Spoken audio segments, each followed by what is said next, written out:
for tuning in to the Illuminations Podcast. We love having you here. It is our mission to be a beacon of light on your journey towards conscious and mindful living. In our weekly episode, we bring you inspiring change makers in the field of spirituality, healing, personal growth, and wellness who share their insight and expertise so you can navigate your way to a happier, healthier, and more purposeful life.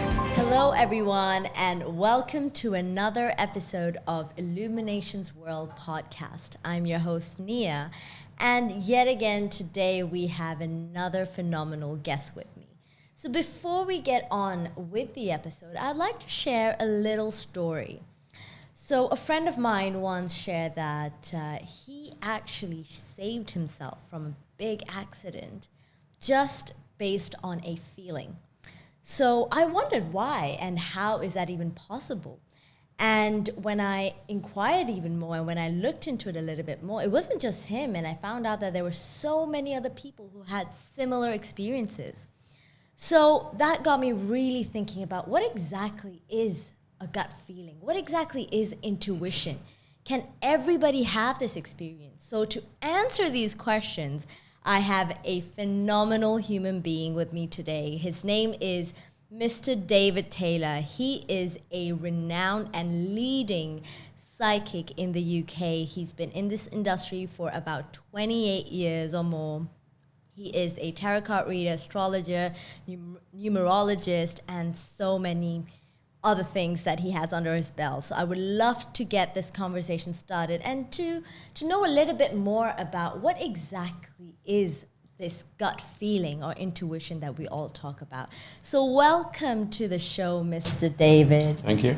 Thank you for being here today. I truly, truly appreciate it. So, sir, can you tell us what exactly is gut feeling, or what exactly is intuition? Are they both the same, or are they different? I think they're similar. There's no real difference, really. It's just a feeling that comes from inside, which tells you to do something, which is not always logical. Right. Really. I mean, you were saying about someone whose life was saved. I don't have that sort of experience particularly, but I remember many, many years ago, I lived in Stafford in the Midlands in the UK, and I was going to work one day, or took the same route every day. And this particular day, I decided to just turn right instead of going through the town. I got work a little bit later, a couple of minutes later than I normally do. It was only later on I found there was a massive traffic jam in the middle of town, which had held me up for about an hour or so. So it was just something I felt I needed to do at the time, and this is what it's all about. It's doing something that you feel is right. Most people ignore it. Mm-hmm. That's the thing. Think, oh, it's silly, I'm not doing that. But I've been through these situations all my life and followed the same generally follow the same thing. I mean, intuition is not just to do with big things. We all think, intuition is all to do with major events in your life. And it's not. It's like letting that voice tell you what to do.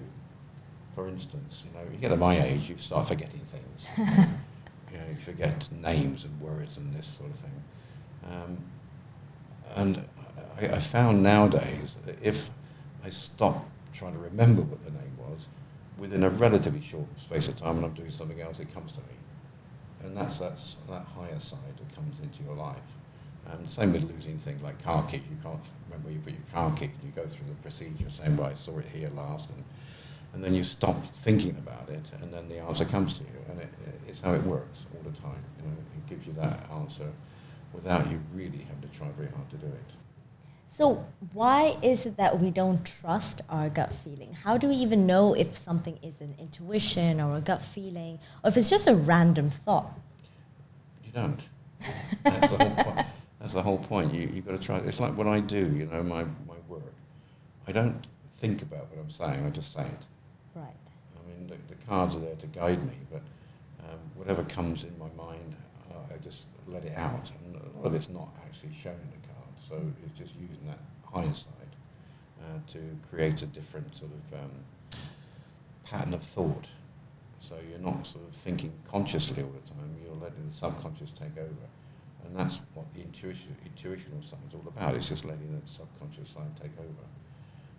There are many times in my life when I've done something which other people think, why did you do that? But it's led me along a different path, recently, not recently, let's go back a few years, I was led into what I'm doing now. I wanted to seek the advice. I didn't know anybody where I lived particularly, so I couldn't talk to anybody about what I wanted to do in the future. So totally out of the blue, I decided to go and see a clairvoyant. And it's not something I'd ever thought about before. I'd just come out of the British Army. I was coming out of the British Army after 22 years. And then decided to go and see this lady clairvoyant, or a clairvoyant. I looked in local yellow pages with about 5 or 6 people there, all advertised. And everyone was either an answer phone or nothing happened. The only one that answered was a lady I saw eventually. I couldn't see her straight away because there was problems, so eventually I got to see her on a particular day, which I now know was a very important day. I went to see her. She told me all about my future, a new lady coming into my life, a new career, which I'd known about anyway. I was still in the army. And that then transpired. I recorded it. She recorded it, put it on tape. I took it back and listened to it again and wrote down and trying to work out what it was she was talking about. And eventually I thought, well, maybe the lady she's talking about is her. So I made an arrangement to go back and see her again to talk about other things. And I was trying to explain to her that, I just come out of the army, my marriage was breaking up, my wife and I was separated. When I could find somewhere to live, I'd be there. And she said, you can come and stay here for a couple of days if you want, on a couch, which I did. And being there, our whole house was full of tarot cards and books, and I just got into it. I picked up a deck of cards, and it meant something to me. So it's following that sort of procedure. You think it's a random thing, but it's not. I had to be doing this in my life, and that's how I got into it in the first place. There are other times where I can remember. My third marriage was coming apart a little bit, and I was not living at home, but a friend of mine said, why don't you come to Cyprus? Basically go to Cyprus working quite often really. So she found me a place to live and everything else. Which is where I met my fourth wife, unexpectedly. She came round, she wanted a job basically, and I didn't have anything. But she came round and we got together, and that was it. It's the unexpectedness of the whole thing. You've got to move forward into new situations by following your feelings, because that's all they are, just feelings. And that's how it continues, it goes on that way. And recently I moved to the Philippines. I met a lady about 6, 7, 8 years ago, online, and eventually we got together. I kind of was going to Japan or something. I decided to do a detour in the Philippines and went there instead to meet her. And that then became my next relationship, my last relationship. But it was just a feeling, just going with that flow of life, not constraining yourself, thinking, okay, I can't do that because what am I going to do? You just go with whatever you feel, and it brings benefits always. Right. So would you ever say that, so this just got me thinking, so what is the difference between something that is a destiny or something that's in your fate versus something that's just based on consequence? Well, it's everything, It's a bit of everything. We all have a path to follow in life. Right. It's not a path which is laid and set in stone particularly, but at some point I had to be doing what I'm doing now. So I come out of the British Army. I then went into doing what I'm doing now. A total, complete change, and that was destiny. I had to meet this woman to get the change. It was horrible, actually. She was really horrible. But I had to meet her and marry her so I could be doing what I'm doing now. So you're led that way. It's a destiny move, basically. Mm-hmm. But all the other things, they're just moving towards a period where I'm sort of improving my life. I'm doing things that I want to do. And I think the biggest problem that most people have, they sort of reject the feelings they have. They say, well, I can't do that because, it's not socially acceptable or whatever. But your feelings, your intuition should lead you on, should lead you forward to better things. And it may not always come about like that, but you'll end up perhaps in a situation you didn't want to be in. But at least you learn from the experience. Right, because I was going to ask you, what if you follow your gut feeling and it perhaps does not give you exactly what, or makes you feel worse or makes you feel sad? Then if you are in that situation, wouldn't your natural tendency be to avoid your gut feelings and think more logically? No. So how do you go about that situation? Well, let's go back to my second wife, the one I got introduced into the tarot side of life. Mm-hmm. She didn't teach me anything. I just got into it. I picked up cards I learned, and we ended up working together. Now, it ended up, she was a horrible person. She was a really controlling person, total self-controlling everything around her, including me. And I had to go through that. And eventually I got released from it, if you like. But I look back and I had to go through all manner of difficulties with this woman. But I don't regret it. I don't regret any of it at all, because if it wasn't for her, I wouldn't be doing what I'm doing now. Exactly. And I wouldn't be creating the life I got.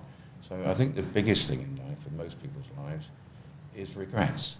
Now, I have no regrets of any kind. Everything I've done in my life, it was for a purpose. And I look back and I've gained from it. Wow. Every single thing. Wow. And within to do with relationships, and to do with my work, it's all been moving forward, one step after a time. It's like when I first started to travel. I was doing readings for people in Cyprus, in Singapore, and Hong Kong when I was based in the UK. And this is a following on sort of thing. You follow on. Somebody says, "Well, would you like to come here and work?" Cyprus is the first place, and two ladies have organised my time there, and I went there. The next thing I was doing was Singapore. I've always wanted to go to Singapore for some reason, and I was in touch with one of my clients there, and he said, "Would you like to go and work here?" So she put me in touch with a lady owned a centre, and that was it. And the same thing with Hong Kong, and so it goes on. It's just following the flow, this intuitive flow that follows you around, that allows you to take on things that you don't normally think about taking on. And you have to go with it. There's no point denying yourself opportunities. And that's why I live my life, and I have no regrets. I look back, I have no regrets at all about anything. Because everything that I've done for a purpose, a reason. And I've followed my feelings, my intuition, all the way through most of my life. I didn't believe any of this stuff when I was in the British Army, but I suddenly became aware of it when it came out, and then I realised I was using it all the time, even before I thought I was using it. I was a mechanic, and I used to go to vehicles broken down in the middle of woods somewhere, and know exactly what's wrong and how to fix it. Not as a mechanic, but as intuitively. Wow. So you were using it all the time, and if you use it all the time, you get used to using it. And that's the thing, you get used to using these things, and then they become a part of a way of life.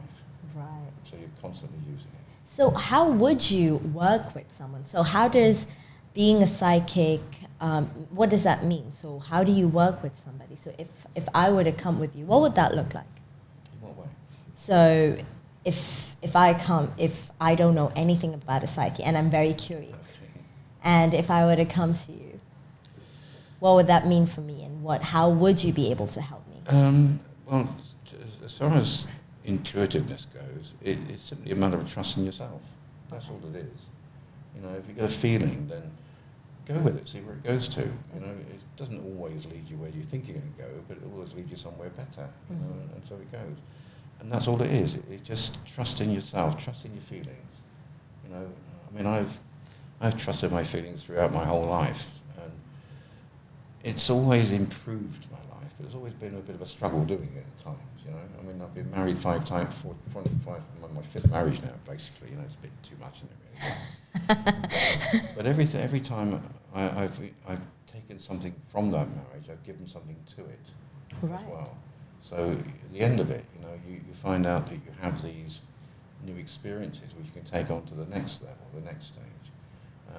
I kind of keep moving forward. I don't stand still. I don't stop and think, I better stop here and wait and see what happens next. I just keep moving forward, and that's what I try to implore people to do, not to stop, just to keep moving forward. So if you're feeling the need to do something, then do it.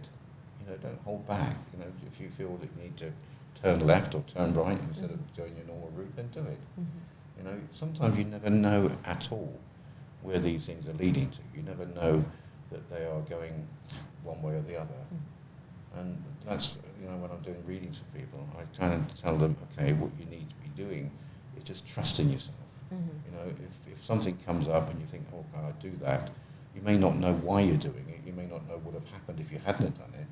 But while you're doing it, you'll gain something from it. Right. You know, so it is, all it is to do is to say, well, trust yourself, trust your So judgment. when do you recommend someone come to you for a reading? So, and for what issues and for what problems can people come to you for?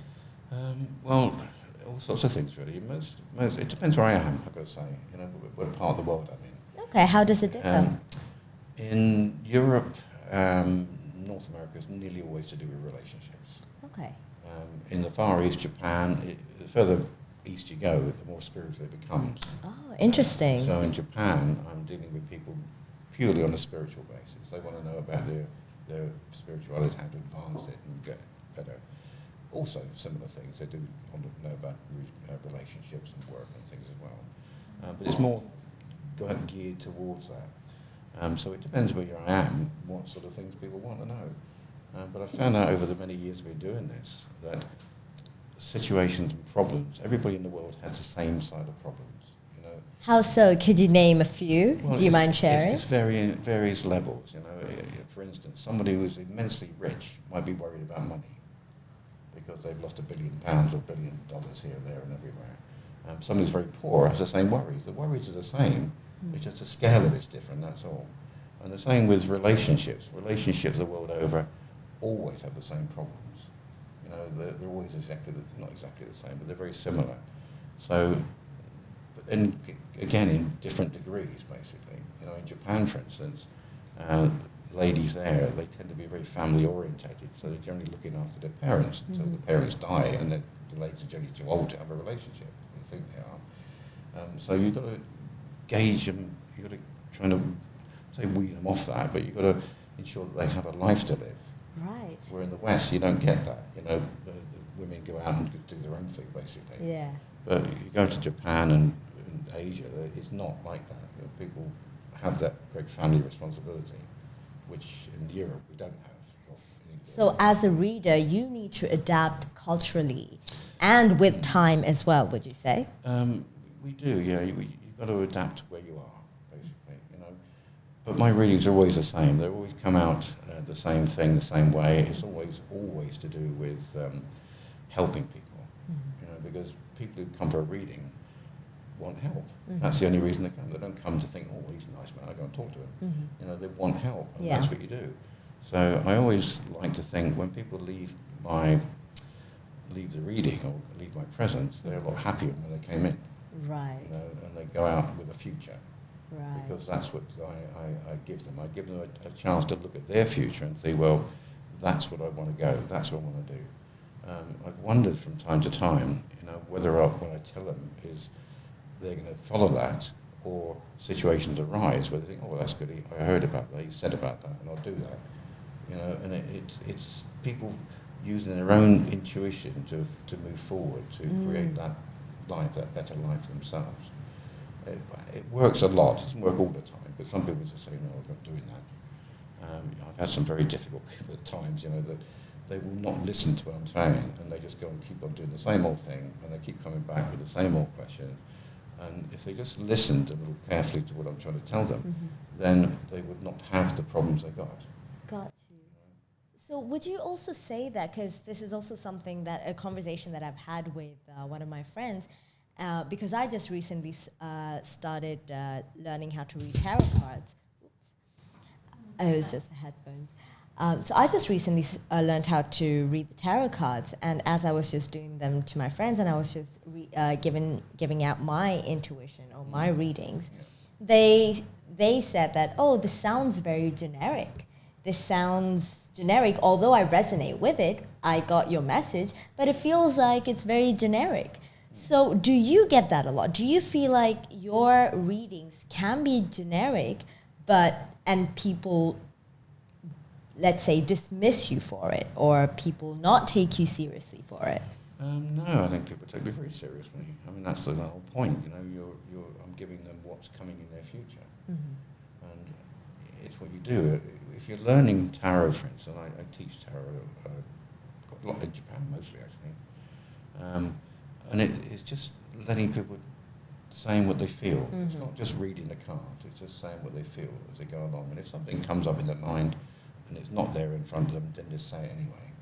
You never know. And also, if you're doing readings for people you know, then it's difficult because you're trying to figure out what you know about them, whether that fits in with what you know.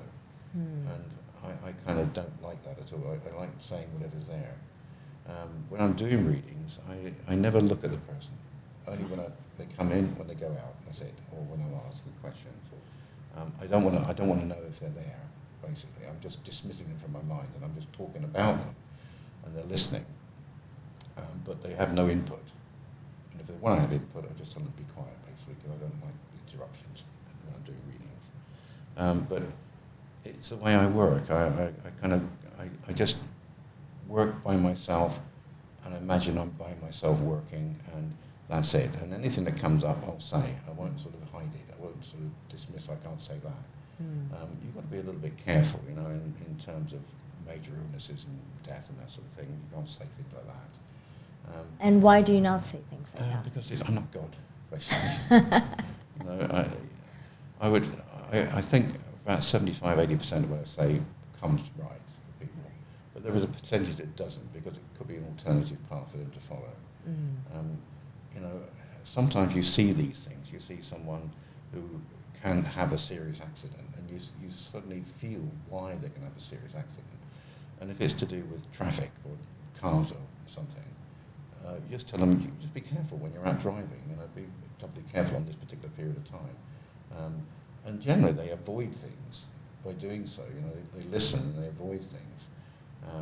But you mustn't say to people, you mustn't tell people negative things or things that are going to happen to them, because they're going to worry about it, basically. So it all comes down to how you make them feel when they leave you. Yeah, absolutely. So how do you then deal with people who come to you, but they're very skeptical? They're not skeptical when you leave. So that's how you deal with them. Well, I know I'm good at what I do. Over 30 odd years I've been doing it, and I get compliments and people come back to me and say, this happened, what you said happened. So I know I'm good at what I do. And so I kind of put across that message saying, okay, well, what you're going into is this, and you're going to create this. Your life is going to get better because of it. And that's how you put it across. You must never sort of give any kind of negative vibes in it at all, because that's what they stick with. It's like you can talk to somebody and say, have a great conversation with somebody, but you say something negative, and that's what sticks in their mind. Yeah. So you don't. You give them always positive stuff. And when people leave my readings, they feel better. Yeah. They always feel better, and that's what you have to do. It's like it's like being a good human being. You want people to feel better about themselves. So when they go, they feel better. And would you ever entertain anyone who challenges you, even if they don't come for a reading, if, let's say, you're in a talk or anything like that, and someone who doesn't believe in the work that you do and perhaps want to challenge you, how would you deal with something like that? I wouldn't bother, really, to be honest with you. All I would think, in terms of that is, okay, you have your belief, okay? I can't prove to you that I'm right. And you can't prove to me that I'm right. It's like people like Penn and Teller, for instance, who decry this sort of thing. It's rubbish, and they get people on TV who say, no, astrology is rubbish, tarot is rubbish, it's not real. But they can't prove it's not real. And, all I can say is, well, if you want the proof, you ask the people I do the readings for, and they will tell you what I do is right. But I can't prove to you personally that what I'm doing is right, because you have your opinion, I have mine, and that's it. Right. So I ignore it. So let's say if I am very curious and interested about this, and something in me feels like I do have this intuition or I do have this feeling, how do I then go about cultivating it or exercising it? How can I don't know, for lack of better words, grow my intuition or improve my intuition? Yeah, you trust. That's what it is. You trust. It's the little things that make a difference. It's like forgetting a name, and you know yourself. I'm sure you've had it. You think, what's that person's name? You can't think of it.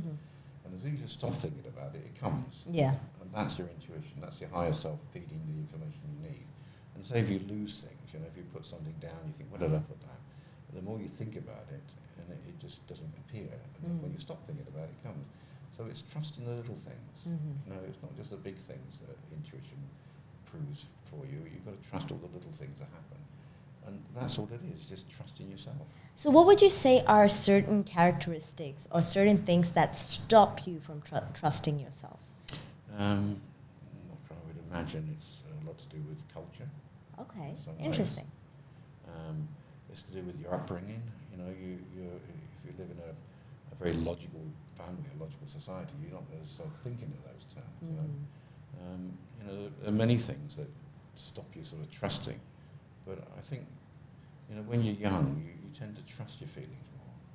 But when you become more involved in business and work, then your mind is going to the more logical side, so you're not trusting yourself quite so much. When you get a bit older, then you think, sorry, I'll just trust myself again, and so it goes on. I mean, I've been doing this work since I was 41, really, 34 years ago. And I kind of trust myself far more now than I ever have done in my life. And it's keep on trusting. You trust your intuition, you trust your feelings, and you don't sort of hold back. There are people who cannot do that.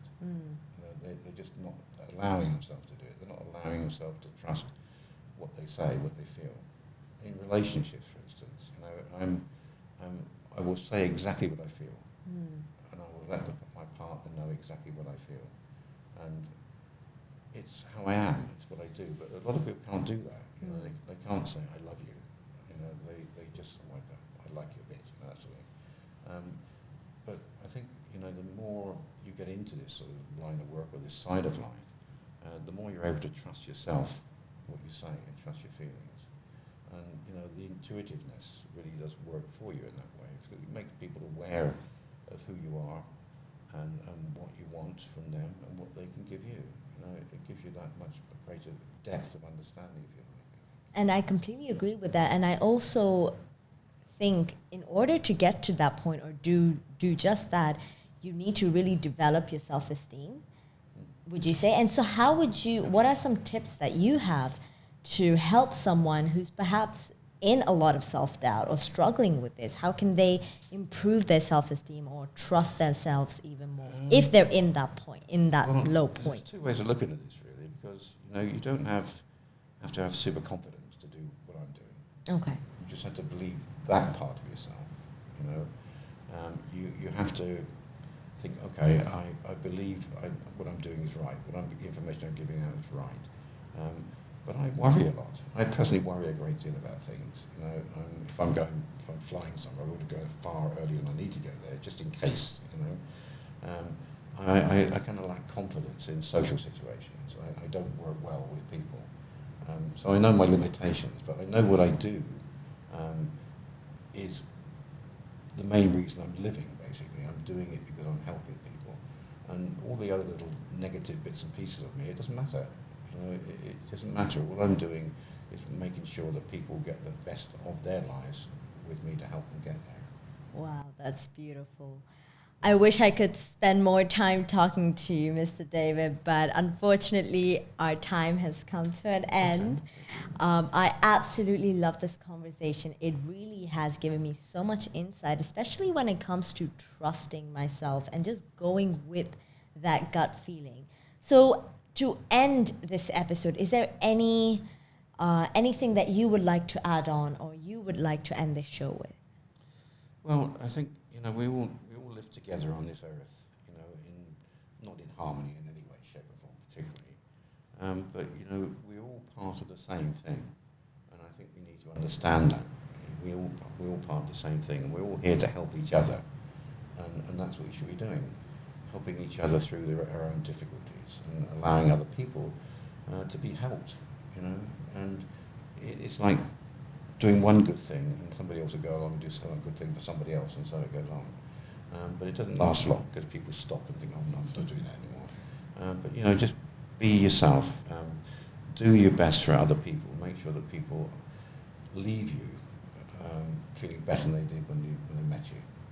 So it's more that, I think. And you're not the only one who has told me this, but it's all about how you make someone feel.